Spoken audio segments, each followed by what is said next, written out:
This is the Detroit Sports Podcast Network. Welcome to the Shane Orling Monday Mashup. That's what I think I'm going to call this, the Monday Mashup with Shay. The newest show on the Detroit Sports Podcast Network. Thank you so much to everyone at the Detroit Sports Podcast Network for supporting me, for bringing me on. I'm really excited about this. I want to call it the Monday Mashup because I'm talking about everything sports. I'm talking about baseball. I'm talking about football, basketball, hockey, whatever you want to hear about, whatever the big story is, nationally, locally, whatever that may be. I'm here to talk about it. And if you're wondering, who the hell is this guy?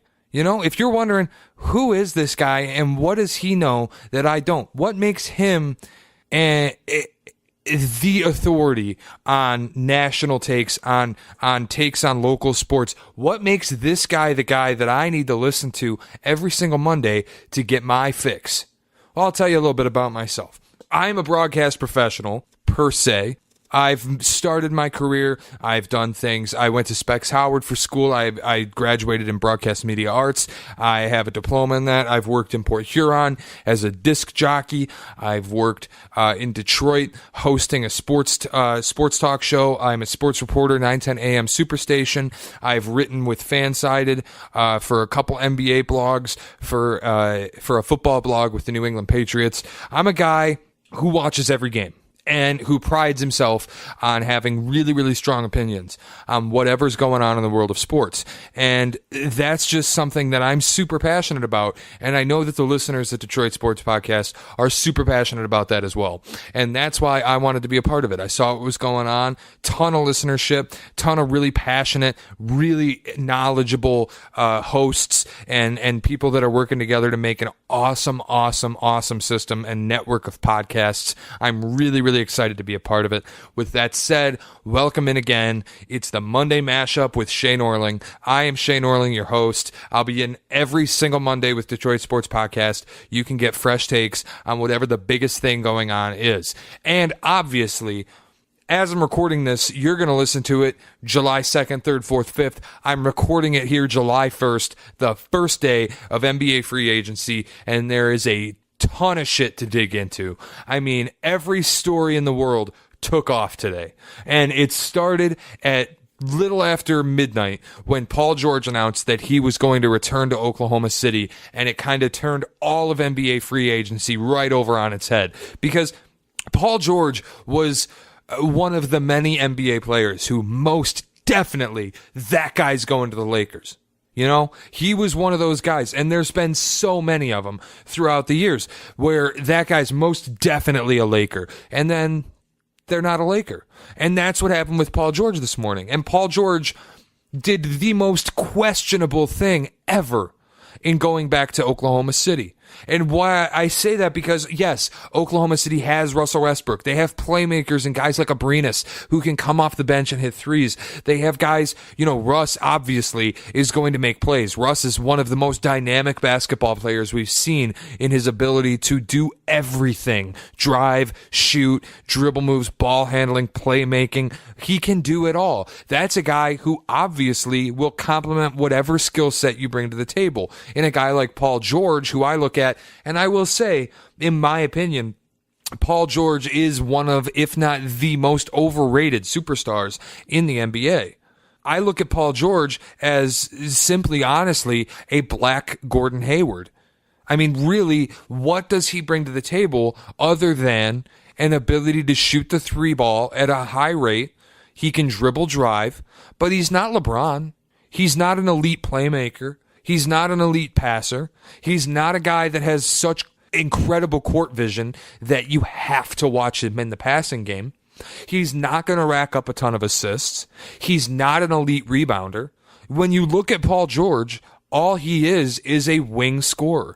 And I think Paul George is a guy who we as media and we as basketball fans have elevated to a level above what he really is.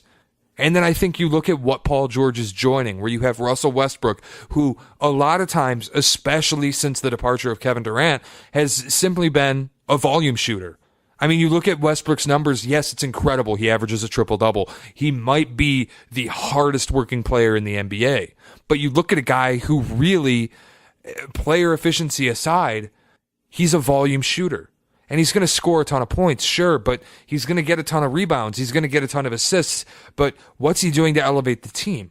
And, you look around the league at guys like LeBron and Kevin Durant, guys who, yeah, they might pad stats a little bit, but you look at them and go, they elevate a team. And, Kevin Durant going to Golden State, sure, Steph Curry's never going to win another MVP. It's never going to happen where Steph Curry could possibly be league MVP. But he's going to win a championship damn near every year. It's been proven. He's taken out LeBron James 3 out of 4 years. The only hope we have of unseating the Warriors, in my opinion, is the Celtics, because you have Kevin Durant elevating that team to such a high level that you almost need a big five. And this is where Paul George made a mistake. To me, this is where Paul George made a mistake. And maybe Paul George is thinking about more than basketball. Maybe he's thinking about more than rings. Maybe Paul George really just enjoyed Oklahoma City. I mean, he said for almost an entire year he was kind of committed to coming back. And we all just were blind to it because everybody was so sure. No, Paul George, he gave up on $200 million in Indiana to go to LA. He said he wanted to be a Laker. That's why they traded him to Oklahoma City. He's going to the Lakers. He said it. And we all thought, no matter what Paul George says about my heart is here in Oklahoma City, we all thought Paul George is going to be a Laker. And he shocked the world, and he stayed in Oklahoma City. But I'm telling you, it was the wrong choice. If you're Paul George, you got to break this down from a basketball perspective. You got to break this down from not only a basketball perspective, but from a financial perspective as well. And you've got to look into how the NBA approaches contracts. And it's fairly simple.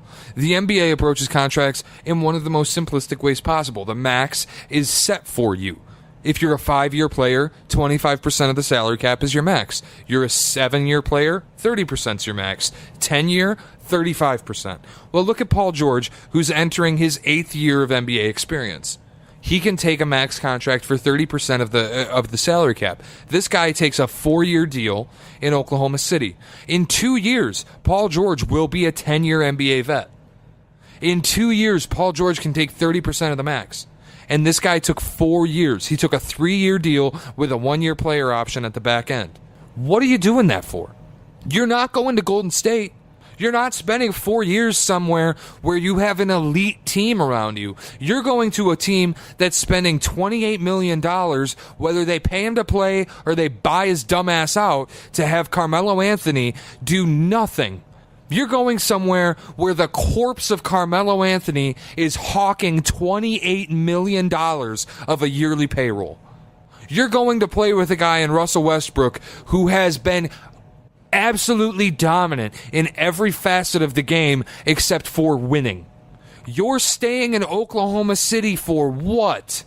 This team is not so much better with Roberson that all of a sudden they're that much better than the team that got beaten 5 by the Utah Jazz and Donovan Mitchell. I don't know what Paul George is thinking. I don't know what goes through his head in this decision. I mean, it's literally shocking. It's so shocking that he stayed in Oklahoma City,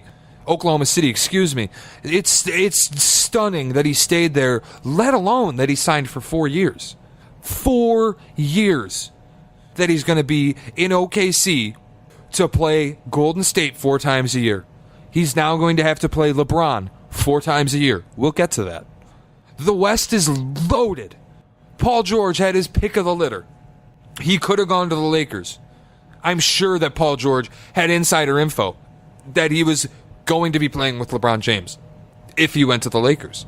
Kawhi Leonard in 2019, if the Lakers don't trade for him, is going to be an LA Laker. I don't know what Paul George is doing. If winning doesn't matter to him, if it's just about the money, then why didn't you stay in Indiana and get the $200 million max deal? Why say you want to go to LA? I don't get it. Maybe I'm out of touch with Paul George as a person, but holy shit. You're telling me that this guy went out and did a 3-part mini doc on ESPN just to tell everyone he's staying exactly where he was? Why? It makes no sense. And I'm a guy who honestly, as much as I will say Paul George is overrated and Paul George is appreciated for things that are out of his game, I like Paul George. I think Paul George is an excellent NBA player. I'm one of those who, when it came out that, and admittedly, I'm a Celtics fan, and I'm one of those who, when it came out that the Celtics had an offer for Paul George that was ready to be accepted with the Pacers, if the Celtics wanted to trade Terry Rozier, I was shocked. I said, you're holding on to Terry Rozier? You could get Paul George. And now in hindsight, you could say, Shay, Terry Rozier took off. Why? In hindsight, Danny Ainge was right to hold on to Terry Rozier over Paul George. But imagine if Paul George had been on the Celtics when Gordon Hayward got hurt. I've already compared the two. They're basically the same player. Imagine if Paul George had been filling in for the Celtics in that 7-game series against the Cavs. That series doesn't go 7 if Paul George is playing. That's where, if Paul George cared about winning, he would not be re-signing in Oklahoma City. If Paul George cared about winning, he would not be going to LA. But the confusing part is, Paul George must also not care about money, because he could have made way more in Indiana. And I don't understand the thought process. Is it that enticing to sign and play with Russell Westbrook? Is it that enticing to have a big like Steven Adams to facilitate? Is it that enticing to be in Oklahoma City as a market compared to your hometown Lakers? Like, I respect the decision. I think it's the best choice for Paul George as a legacy goes. If he wants to ring chase, nobody's going to hit George for ring chasing. I mean, he spent so much of his career in NBA chasing LeBron's heat as an Indiana Pacer. Nobody would kill the guy if he said, you know what? I want to go to LA. I want to play with the best player on the planet. I want to go play with LeBron and win a ring as a Laker. Nobody would kill him. He said a year ago he wanted to be a Laker. So, what the hell are you doing? I mean, honestly, this decision makes no sense, logically. He's throwing out money.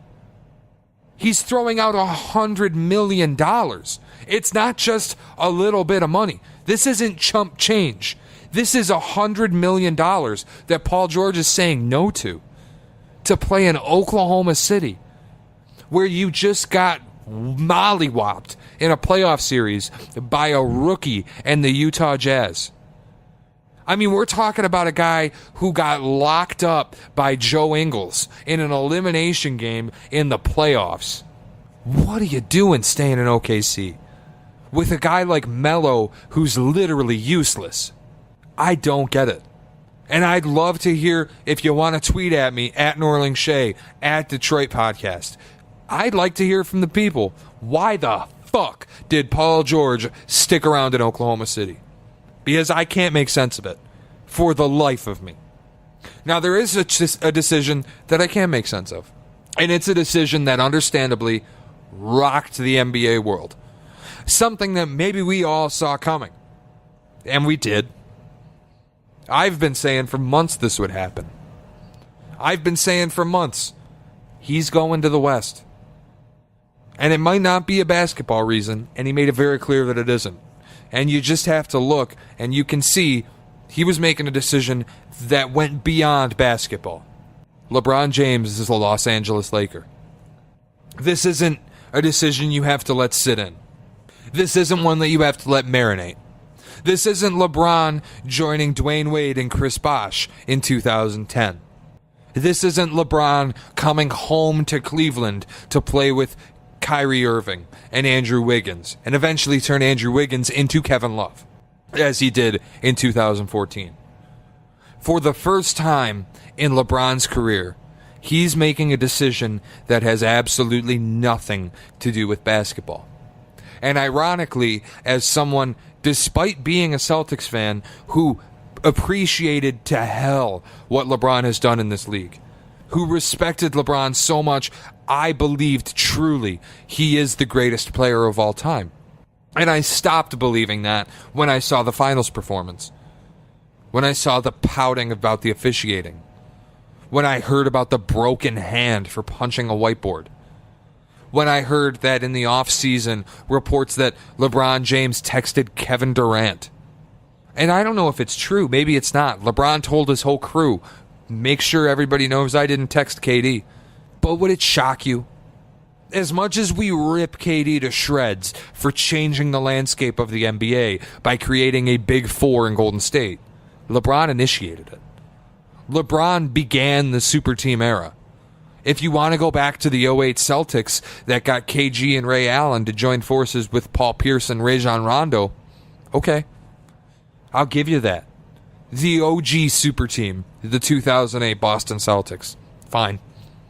But LeBron is the one who initiated splashy, blockbuster super team building in free agency when he went to Miami. And Kevin Durant copied it. But it's easy to say. And it's easy to look and go, dude, Michael Jordan never went after the second best player in the NBA. If you want to be the greatest of all time, you're not sending Kevin Durant a text. And that's where I think, as far as LeBron goes, and I will get to his decision in a minute, but as far as LeBron goes, we are done with the greatest of all time discussion. There are things that automatically exclude you from the conversation when it comes to the greatest of all time. Do I think to be the GOAT that you have to spend your entire career on one team? No. You fucking can't spend your career on three, though. Find me a greatest of all time who played for three different teams. Yeah, there isn't one. You can't do it. You can't run to wherever is next and expect to be called the GOAT. Jordan, sure, he had his time in Washington. We all choose to forget that. And maybe that's on us. Maybe it's on us that we choose to forget that Jordan retired and went to play baseball. And that Jordan retired again and then came back and played for the Wizards. But you know what? The bulk of Jordan's career, the bulk of his NBA achievement, comes in Chicago. And you want to say the same for LeBron? The bulk of his NBA achievement comes in Cleveland? Well, he has 2 titles outside of Cleveland compared to the one that he has there. You want to say that one in Cleveland is worth 3? Fine. But let's just forget the GOAT conversation. The greatest of all time isn't breaking his hand on a whiteboard over officiating in a finals game. The greatest of all time doesn't get swept twice in the finals. Forget the GOAT. LeBron knows it. That's why he signed 4 years in LA. He understands at this point he cannot catch Jordan. He could win 6 rings. He's still 6-6 in the finals.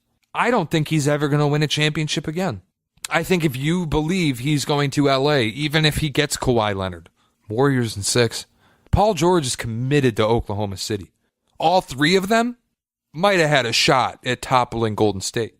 But I have questions about that too, because they're all the same player.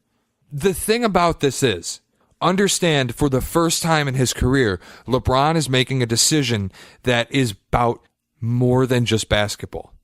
This is LeBron, the father. This is LeBron, the husband. This is LeBron, the businessman. This is LeBron, the real estate mogul. This is not LeBron, the basketball player.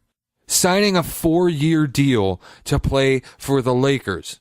Sure, they are capable of building a super team for you.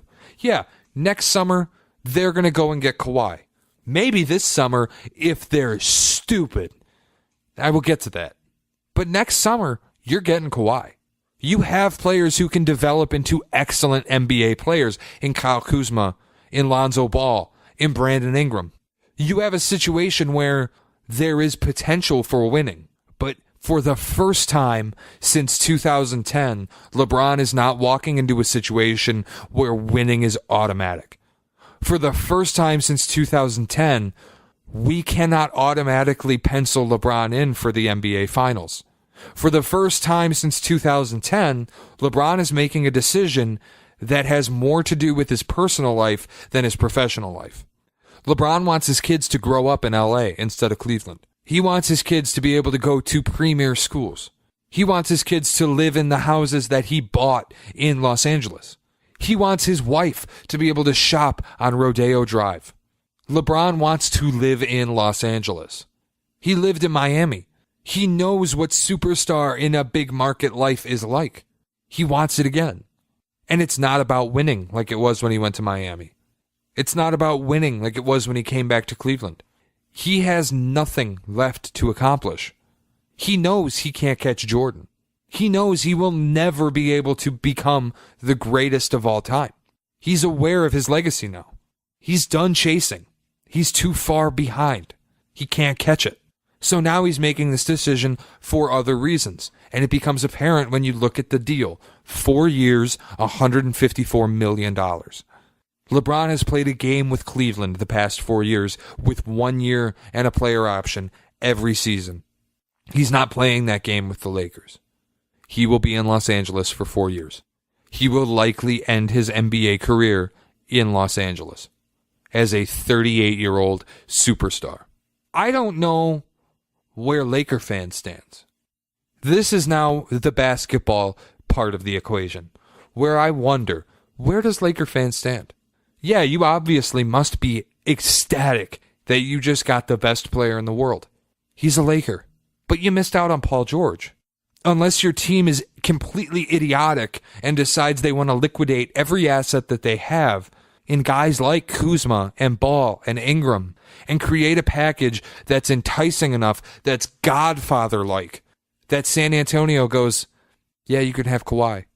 What do you honestly think you're going to win this year? Even if you get Boogie Cousins coming off an Achilles injury, we don't know if he's going to be himself until 2019. What do we honestly think the Lakers can win this year? That's where Laker fan has to go, oh my God, we have LeBron. But then you have to look at the numbers. You're paying him $154 million, and you still can't beat Golden State. Sorry, whether you want to believe it or not, Julius Randle is gone. Lonzo Ball, Brandon Ingram, LeBron James, Kyle Kuzma, and whoever you want to throw at center, you're not winning shit. So where does Laker fans stand now? Kobe just got knocked down another peg as the greatest Laker of all time. Objectively, LeBron is the greatest player to ever put on a Lakers jersey. I truly believe if you think LeBron is not top 3, you want to make an argument for Kareem, okay, I'll make an exception. But to me, LeBron, without even playing a game, is the best Laker of all time. And he may never win anything. Kawhi doesn't bring a guarantee of a ring.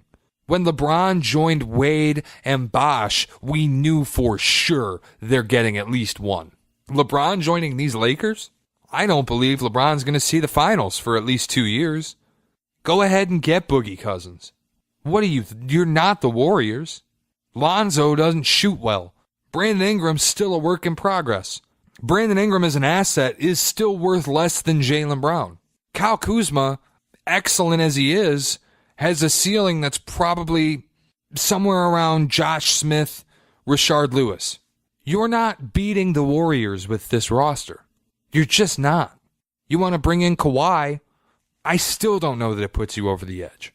The biggest thing that changes the landscape of this LeBron move, I don't think it changes who wins the Western Conference. It's going to be Golden State. We can effectively pencil that in. The Rockets, in all likelihood, are losing Clint Capella. Do you really think the Rockets are going to win 65 games and push the Warriors to the brink without Capella? I don't. The biggest change of the NBA landscape and LeBron going to the West, going to the Lakers, the Eastern Conference has become the wide open West. Now, can I really say that? No. Because there's very few teams that can compete for an Eastern Conference title. In fact, there are only 2. And I am confident enough that I can say here now today that LeBron has gone to the Western Conference. The Boston Celtics are your 2019 Eastern Conference champions. It's over. That is the change in the NBA landscape. LeBron's not in the way anymore. Do we think that a Raptors team, assuming they don't blow it up, with DeMar DeRozan and Kyle Lowry and a new coach, are going to come onto the scene and just rip the Eastern Conference apart? Kyle Lowry is approaching dinosaur territory. DeMar DeRozan still can't shoot threes. And we're talking about a Boston Celtics team that, top to bottom, shoots the ball well, can drive the ball effectively, can pass well. Think about it. Kyrie Irving, Jaylen Brown, Gordon Hayward, Jason Tatum, Al Horford. Yeah, you're playing some serious small ball, but every single one of those guys can shoot a three. Every single one of those guys can take it to the rack. And every single one of those guys can pass from either above average to elite level. There's your death lineup. And they just had LeBron move out of their way. Congratulations, you're going to the finals. Do we really think the Sixers, who were flat out exposed by Brad Stevens in an NBA playoff series, are going to knock down a Celtics death lineup? Now, everything assumes that the Celtics stay healthy. It's impossible to assume that everyone gets hurt again. I can't do that. I can only take what is on paper. And I assume Brad Stevens goes with his opening night lineup and plays Jason Tatum at the 4 and gets all of his best players on the floor at the same time. That is the biggest change in the landscape of the NBA from LeBron's move. And as of yet, Kawhi still sits in the Eastern Conference. And until Kawhi Leonard gets traded to an Eastern Conference team like Philly, I cannot say any team in the East is going to upset Boston. I just can't. You have a top 5 point guard. You have 2 of the maybe 5 most sought-after assets in basketball in Jaylen Brown and Jason Tatum. You have an elite center and an elite leader in Al Horford. And you have one of the premier wing scorers in the game in Gordon Hayward. That's not even beginning to mention their hustle guys off the bench in Marcus Smart. Their three-point shooting forward in Marcus Morris, who in limited minutes could excel compared to how iffy he looked in extensive minutes when Gordon Hayward was hurt. You're talking about a team that's going to have Aaron Baines, a deadly mid-range shooting center, coming off the bench. This is a team that only needs 3 positions under Brad Stevens' system in guard, wing, big. And they're built to run his system now. Danny Ainge has made sure of it. To me, that's the biggest landscape change for the NBA. We can all but guarantee the Celtics are going to be in the NBA Finals. LeBron is out of their way. And as much as I have lost respect for LeBron, despite being a LeBron fan, as much as I love LeBron and respect LeBron, and as much as I lost respect for him after the finals, as much as I say he's no longer the GOAT, and he never can be, I respect the hell out of his decision to go to LA and to put family first and to make it clear that that's what he's doing. That's not easy. For a guy who's been in the shadow of Michael Jordan his whole career, it's not easy to accept that he will end his career in the shadow of Michael Jordan. But he did it. And he said he will put family first. And that is something I will ultimately respect from him. The worst part about this is, as a Celtics fan, I can no longer be a LeBron fan in a Lakers jersey. I can't do it. This has been the Shane Orling Monday mashup for Detroit Sports Podcast. I guess you can call it my NBA offseason special, the NBA free agency special. I'm sure more stories will come out. I can't wait to see what happens with Boogie Cousins. A number of stories, Damian Lillard, a number of guys who I can't wait to see what happens. I'm really excited about it. And thank you so much to the guys over at Detroit Sports Podcast, Adam, John, a number of guys I'm failing to mention right now. Thank you so much for giving me this opportunity and letting me be on the network. I'm really excited about it. I'm really excited about doing this show every Monday and just bringing you my takes, which are obviously the most correct takes about all sports. Next week, we'll see what I have in store. I think I want to touch a little bit on college football. We might go a little longer, but this has been my NBA offseason special, the NBA free agency special. This is the Monday mashup with Shane Orling in Detroit Sports Podcast Network.